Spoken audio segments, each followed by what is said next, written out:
Le concept de budget participatif est né au début des années 90 dans la ville de Porto Alegre au Brésil. L'idée est de confier une part du budget à la population qui peut proposer des projets et sélectionner ceux qui seront finalement réalisés. Aujourd'hui, près de 3000 budgets participatifs existent dans le monde entier, notamment dans les villes de New York, Cologne, Madrid, Bruxelles ou encore Paris. À Lausanne, le budget participatif a été inscrit dans le programme de législature 2016-2021. Le budget participatif fait l'objet de propositions assez récurrentes au Conseil communal de Lausanne. On voit qu'il y avait un réel intérêt de la part des membres du Parlement de la ville.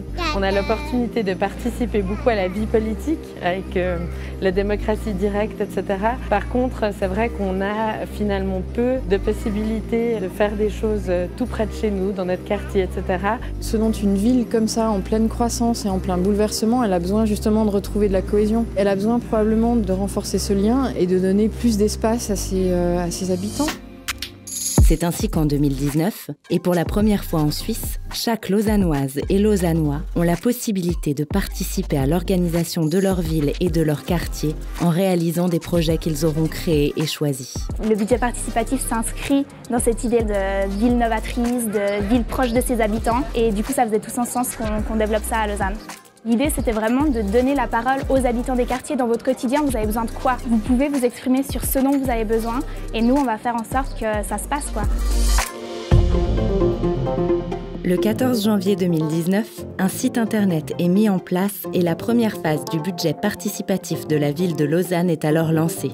Il permet à chaque habitant, sans condition d'âge ni de nationalité, de déposer un projet afin d'exprimer à la fois la perception des besoins qu'il identifie pour son quartier, ainsi que des solutions pour les résoudre.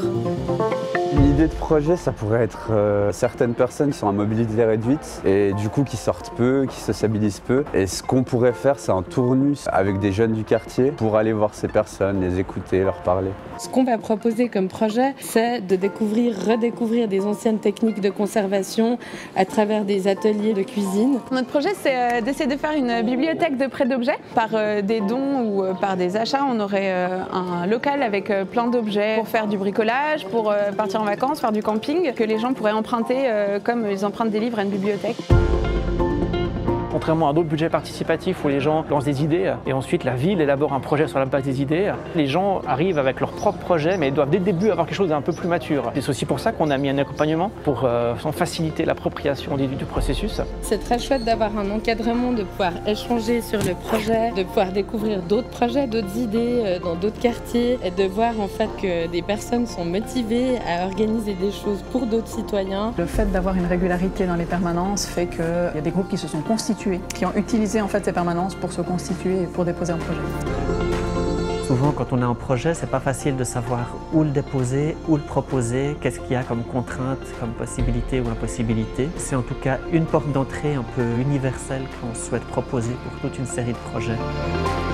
J'ai l'impression qu'on a un peu des thématiques qui nous sont chères, qui nous tiennent à cœur. Du coup, c'est comme si tout à coup on avait un cadre et qu'on pouvait les expérimenter. Au lieu de se dire « Ah ouais, ce serait cool de faire ça et tout », on se dit « Bon bah, allez, on le fait ». L'engouement, il est manifeste puisque la Confédération finalement soutient le projet. Ça montre aussi finalement l'intérêt qui existe hors de Lausanne pour ce projet.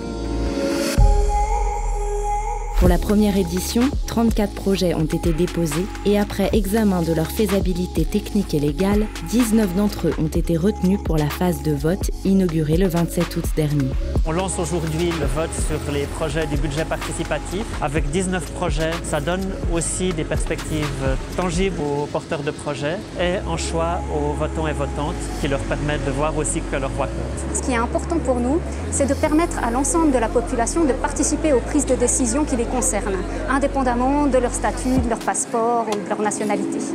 Pour la première édition du budget participatif de Lausanne, près de 2500 votes ont été récoltés. Les Lausannois et les Lausannoises ont ainsi choisi 8 projets qui pourront être réalisés sur 2 ans. Ce sont les projets sur le développement durable et la cohésion sociale qui ont particulièrement séduit les habitants. L'édition 2019 du budget participatif de la ville de Lausanne étant un projet pilote, l'ambition de la municipalité est de reconduire l'expérience dans les années à venir. L'adaptation qu'on pourra faire d'une année à l'autre, c'est probablement sur le volet financier, savoir le montant à y consacrer, ou aussi essayer d'améliorer les différentes phases pour que chacune réponde au mieux à ses objectifs. C'est très encourageant d'avoir la possibilité en tant que lausannoise de réaliser une idée. Ce qui a été super agréable, c'est ce processus que ça vient d'en bas, que n'importe quel citoyen peut avoir une idée, c'est du bottom-up. Ce qui est sympa, c'est qu'on peut tout imaginer en fait. Finalement, il suffit d'être 3 pour pouvoir peut-être changer le futur de son quartier.